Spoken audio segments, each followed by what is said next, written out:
തിരുവനന്തപുരം കോർപ്പറേഷനിലെ ലോകത്തെ എല്ലാ കോർപ്പറേഷനിലും എല്ലായിടത്തും ഡൽഹി അടക്കമുള്ള എല്ലാ സ്ഥലങ്ങളിലും അനധികൃതമായ കെട്ടിടങ്ങൾ നിർമ്മിക്കപ്പെടും.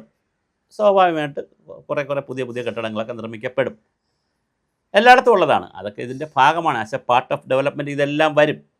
നദീതീരങ്ങൾ കയ്യേറുക, പിന്നെ റോഡിൻ്റെ സൈഡ് കയ്യേറുക, പിന്നെ അങ്ങനെ കുറേ എക്സ്റ്റൻഷനൊക്കെ നടക്കും. മിക്ക വീടുകളിലല്ല, മിക്ക സ്ഥാപനങ്ങളിലും നടക്കും. എന്നാൽ തിരുവനന്തപുരം കോർപ്പറേഷൻ ശക്തമായ ഒരു നിലപാടെടുത്തിട്ടുണ്ട് എന്നുള്ളത് വളരെ ശ്ലാഘനീയമാണ്. അനധികൃത നിർമ്മാണം ശ്രദ്ധയിൽപ്പെട്ടാൽ ഉടൻ തന്നെ അവർ കാരണം കാണിക്കൽ നോട്ടീസ് കൊടുക്കും. അത് കഴിഞ്ഞാൽ അവരുടെ ചിലവിൽ പൊളിച്ചു മാറ്റാനുള്ള നോട്ടീസ് കൊടുക്കും. ഇതെല്ലാം അവർക്ക് ഹിയറിങ്ങിനുള്ള സമയം കൊടുക്കും. ഇതെല്ലാം കഴിഞ്ഞാൽ പൊളിച്ചു മാറ്റുന്ന രീതിയിലേക്ക് പോകുന്നുണ്ട്. ഒരുപാട് കെട്ടിടങ്ങൾ ഇങ്ങനെ അനധികൃതമായത് പൊളിക്കുന്നുണ്ട്. പക്ഷേ അനധികൃതമായ കെട്ടിടങ്ങളിൽ വളരെ സാധാരണക്കാരായ ആളുകൾ ജോലി ചെയ്യുമ്പോൾ നമുക്ക് അവർക്ക് ജോലി നഷ്ടപ്പെടുമ്പോൾ സങ്കടം വരും നമുക്ക്. കാരണം ഈ യാചകരെ തല്ലും, പോലീസ് വന്ന് യാചകരെയൊക്കെ പിടിച്ചിട്ടുണ്ട്. പക്ഷേ അവർ യാചകരാണ്.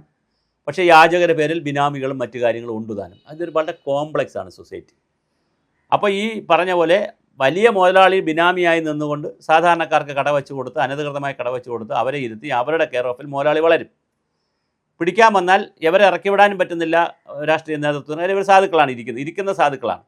ഇങ്ങനെയൊക്കെയുള്ള ഒരുപാട് തക്കിട തരികിട പരിപാടി ഉണ്ടെങ്കിലും ഇതൊന്നും ഇനി ഇരിക്കുന്നതാര് വച്ചതാര് എന്ന് നോക്കാതെ, ഏത് പാർട്ടി നോക്കാതെ, ഏത് മന്ത്രിയുടെയോ ഏത് ഉദ്യോഗസ്ഥനെ നോക്കാതെ, ഉദ്യോഗസ്ഥന് കൈക്കൂലി കൊടുത്തിട്ടുണ്ടോ എന്ന് നോക്കാതെ, ആർക്ക് കാശ് കിട്ടുന്നു എന്ന് നോക്കാതെ കൃത്യമായി മാറ്റുന്നു എന്നുള്ളതൊരു വളരെ വലിയ ഒരു കാര്യമാണ്. കാരണം ഒരു കൗൺസിലർ വിചാരിച്ചാൽ ഇങ്ങനൊരു 10 അനധികൃത കെട്ടിടങ്ങൾ കണ്ടുപിടിച്ചിട്ട് അവരെ പോയി കണ്ണൂരിട്ട് കാണിച്ചാൽ അവർ പൈസ കൊടുക്കും. അപ്പോൾ കൗൺസിലർക്ക് പൈസയായി. പിന്നെ എഞ്ചിനീയർക്ക് പൈസ കിട്ടും, ഓവർസിയർക്ക് പൈസ കിട്ടും, അവിടുത്തെ HIക്ക് പൈസ കിട്ടും.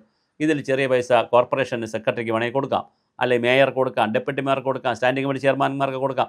അങ്ങനെ ആവശ്യമുള്ള കാശ് എല്ലാവർക്കും ഉണ്ടാക്കാനുള്ള സാധ്യതയുള്ളൊരു മേഖലയാണിത്. പക്ഷെ ഒരാൾ പോലും കാശ് കൊടുക്കരുതെന്ന് മാത്രമല്ല, കാശ് കൊടുത്തിട്ടുണ്ടെങ്കിൽ അത് പിടിക്കുമെന്ന് പറയുകയും അങ്ങനെ കാശ് വാങ്ങിയിട്ടുള്ള ഉദ്യോഗസ്ഥരെ വിളിച്ച് താക്കീത് ചെയ്യുകയും ഒക്കെ ചെയ്യുന്ന വേറൊരു മോഡൽ തിരുവനന്തപുരത്ത് കാണുന്നുണ്ട്. എനിക്ക് തോന്നുന്നു കേരളത്തിൽ ഒരു തദ്ദേശഭരണ സ്ഥാപനത്തിലും അങ്ങനെ ഒരു മോഡൽ കാണുന്നില്ല. കർശനമായ നിലപാടെടുക്കുന്നു. പ്രശ്നമുണ്ടാകുന്നിടത്ത് മേയറും സെക്രട്ടറിയും പിന്നെ എഞ്ചിനീയറും എല്ലാവരും പോവുകയാണ്. ഫീൽഡിൽ തന്നെ പോയി നിന്ന് ആ കാര്യങ്ങൾ സെറ്റിൽ ചെയ്യുന്നു, അവിടെ അതിന് പരിഹാരമുണ്ടാക്കുന്നു, പോലീസിൻ്റെ സഹായം ഉപയോഗിക്കുന്നു. അങ്ങനെ തിരുവനന്തപുരത്ത് ഒരുപാട് അനധികൃത കെട്ടിടങ്ങൾ നിർമ്മിക്കുന്നതും സ്ട്രീറ്റ് വെൻഡേഴ്സിൽ അനാവശ്യമായിട്ടുള്ള സ്ട്രീറ്റ് വെൻഡേഴ്സിനെയും ഒക്കെ പിടിക്കുന്ന ഒരു പണിയിലേക്ക് പോയിട്ടുണ്ട്. ചിലതിന് ലൈസൻസ് കൊടുക്കുന്നുണ്ട്, ചിലതിന് നമ്പർ ഇട്ട് കൊടുക്കുന്നുണ്ട്, ചിലതൊക്കെ പിടിക്കുന്നുമുണ്ട്.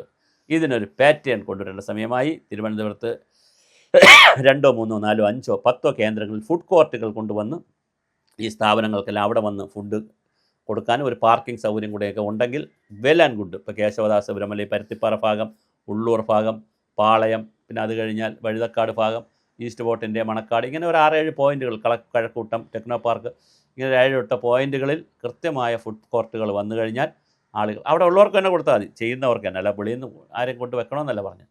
അപ്പോൾ അങ്ങനെ ക്ലസ്റ്ററുകളാക്കി കാര്യങ്ങൾ മാറ്റി കുറേ കൂടെയൊക്കെ മാലിന്യ സംസ്കരണവും ഒക്കെ കൊണ്ടുപോകാനുള്ള സാധ്യതയുണ്ട്. അതിലേക്ക് വരുമെന്നാണ് തോന്നുന്നത്. എന്തായാലും ഒരു കാര്യം ഉറപ്പാണ്, കെട്ടിടങ്ങൾ അനധികൃതമാണോ അത് മുന്നോട്ട് കൊണ്ടുപോകാൻ സമ്മതിക്കത്തില്ല. അത് ഇടിച്ചിരിക്കും എന്നുള്ള ഒരു നിലപാട് കാർക്കശ്യമായി വരുന്നുണ്ട്. അത് വരുന്നു എന്നറിയിക്കാനാണ് നമ്മൾ ഈ വീഡിയോ ചെയ്തിരിക്കുന്നത്. അതുകൊണ്ട് നിങ്ങളാരെങ്കിലും അനധികൃതമായ കെട്ടിടം നിർമ്മിച്ചിട്ടുണ്ടെങ്കിൽ ദയവായി അങ്ങനെ അത് മുന്നോട്ട് പോകരുത്. നിർമ്മിക്കാൻ പദ്ധതിയുണ്ടെങ്കിൽ ഒരു കാരണവശാലും നിർമ്മിക്കരുത്. നിർമ്മിച്ചാൽ കോർപ്പറേഷൻ ഇപ്പം നിർമ്മിച്ചിടാം, പിന്നെ അടുത്ത മേയർ വരുമ്പോൾ നമുക്ക് നോക്കാം, അല്ലെങ്കിൽ അടുത്ത ഭരണസമിതി വരുമ്പോൾ നോക്കാം എന്നൊന്ന് വിചാരിച്ചിട്ടൊന്നും കാര്യമില്ല. അവരെ ശ്രദ്ധയിൽപ്പെടുന്നത് അവർ കൃത്യമായി ഇടിച്ച് കളയുന്നുണ്ട്. അത് കോർപ്പറേഷൻ്റേതാക്കി മാറ്റേണ്ട, അത് ആളുകളുടെ സ്ഥലം ഇടിച്ച് കളയുന്ന രീതി തന്നെയാണ് നടക്കുന്നത്. അതുകൊണ്ട് എല്ലാവരും ഒരു ജാഗ്രതയെ, അനധികൃത കെട്ടിട നിർമ്മാണവുമായി ആരും മുന്നോട്ട് പോകരുത്. കെട്ടിടം വയ്ക്കുകയാണെങ്കിൽ അതിന് പ്രോപ്പർ ചാനലുണ്ട്. ആ പ്രോപ്പർ ചാനലിൽ അപ്ലൈ ചെയ്ത് നമ്പറിട്ട്, കറണ്ട് എടുത്ത്, വെള്ളമെടുത്ത്, നമ്പറിട്ട് എല്ലാം പ്രോപ്പറായി പോകുന്ന ഒരു സംവിധാനത്തിലേക്ക് പോകണം എന്ന് കോർപ്പറേഷൻ പറയുന്നുണ്ട്. അതിലേക്ക് ജനങ്ങൾ കൂടി സഹകരിക്കണം. കാരണം ഏത് പാർട്ടി ഭരിക്കുന്നു എന്നുള്ളതിനപ്പുറം കോർപ്പറേഷനിൽ അങ്ങനെ ഒരു ശുദ്ധീകരണം നടക്കുകയാണെങ്കിൽ അതിനെ നമുക്ക് സപ്പോർട്ട് ചെയ്യേണ്ടത് വളരെ പ്രധാനമാണ്.